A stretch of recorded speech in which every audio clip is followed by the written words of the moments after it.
یہ ہے وقت میڈیا۔ عصری ادب سوسائٹی رجسٹرڈ کے زیر اہتمام ہندوستان کے صوبے اتر پردیش کے ضلع بجنور کے نورپور میں 5 جون 2022 کو ایک عظیم الشان مشاعرے کا انعقاد الحاج محمد شمشاد انصاری صاحب کی صدارت میں ہوا۔ مہمان خصوصی کے طور پر سماجوادی پارٹی کے محبوب ترین لیڈر اور نوجوان دلوں کی دھڑکن سلیم راجہ انصاری صاحب شریک مشاعرہ ہوئے۔ اس موقع پر مشہور شاعر ریاض حنفی صاحب کے مجموعہ کلام نواحِ دشت میں کا اجرا بھی عمل میں آیا۔ مشاعرے کے کنوینر رہے شاعر نعیم راجہ صاحب اور یوسف قریشی صاحب۔ کہ عاشقی میں میر جیسے خواب مت دیکھا کرو، باولے ہو جاؤ گے مہتاب مت دیکھا کرو۔ میں کدے میں کیا تکلف، میں کشی میں کیا حجاب، بزم ساقی میں ادب آداب مت دیکھا کرو۔ آئیے حضرات، ایک ایسے شاعر کو میں اس وقت آواز دینا چاہتا ہوں کہ جس نے صرف مشاعروں کی شاعری کے تعلق سے نہیں بلکہ جب شاعری کاغذ پر آتی ہے اس وقت شاعر کا معیار طے ہوتا ہے، شاعر کا مستقبل طے ہوتا ہے۔ شاعری مشاعرے میں تو ہوا ہو جاتی ہے، لیکن جو کاغذ پر شاعری آتی ہے اس سے کسی شاعر کا مرتبہ طے ہوتا ہے۔ ڈاکٹر تہذیب ابرار صاحب نے نہ صرف مائک سے بلکہ کتاب کے اوراق پر بھی اپنی حیثیت کو اور اپنے وقار کو تسلیم کرایا ہے۔ نہ صرف شاعر بلکہ بہت اچھے ادیب، صحافی اور بہت پیاری شخصیت کے مالک ہیں۔ میوہ نوادہ سے ان کا تعلق ہے، لیکن چاہے وہ بمبئی میں رہے ہوں یا کہیں کسی اور شہر میں رہے ہوں، دہلی میں رہے ہوں، انہوں نے ہر جگہ اپنی شخصیت کے انمٹ نقوش چھوڑے ہیں۔ میں گزارش کرتا ہوں جناب ڈاکٹر تہذیب ابرار صاحب سے کہ وہ اپنی شاعری سے نوازیں۔ بہت شکریہ، بہت خوبصورت مشاعرہ سرزمین نورپور پر منعقد کیا گیا ہے۔ ریاض حنفی صاحب کے دوسرے شعری مجموعے کا یہاں پر آج اجرا کیا گیا۔ میں مبارکباد پیش کرتا ہوں۔ بہت زیادہ تمہید کی ضرورت بھی نہیں ہے اور وقت بھی نہیں ہے۔ چاہتا ہوں کہ سیدھی شاعری آپ حضرات کو یہاں پر سنائی جائے۔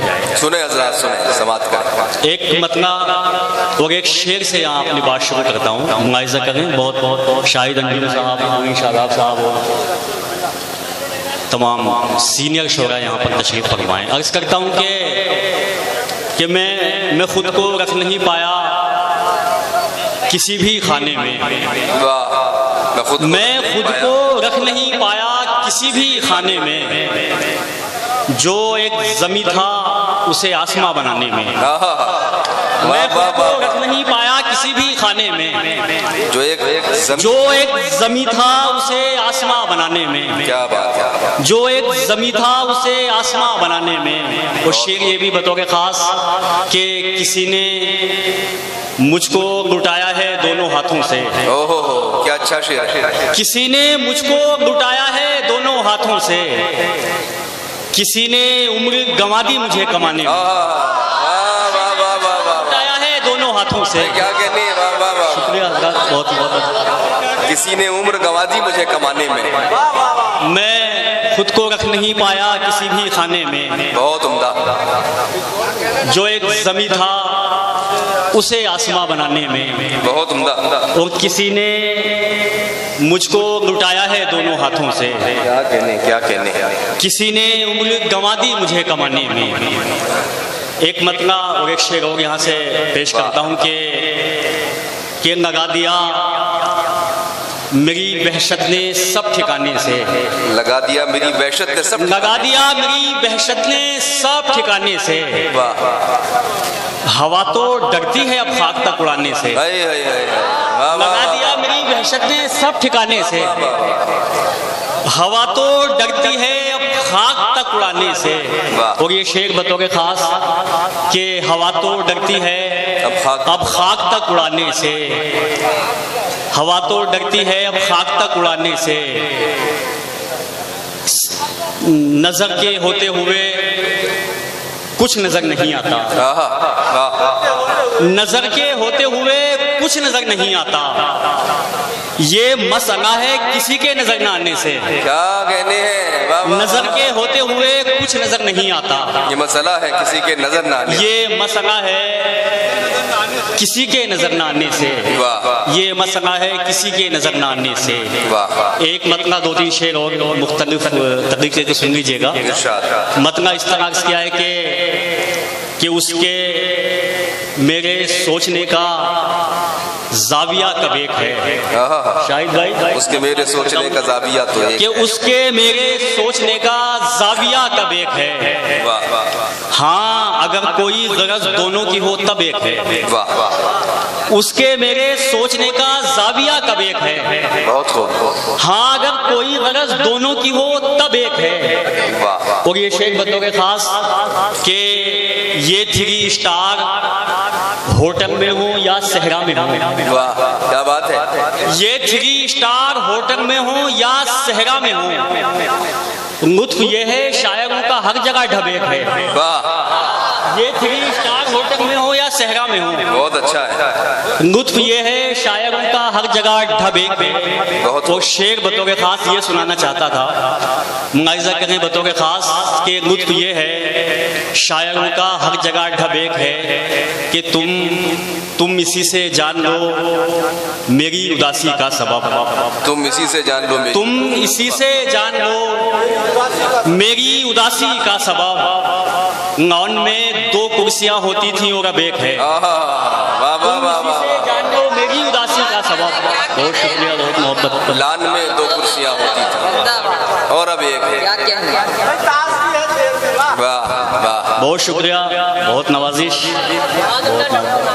بہت بڑی۔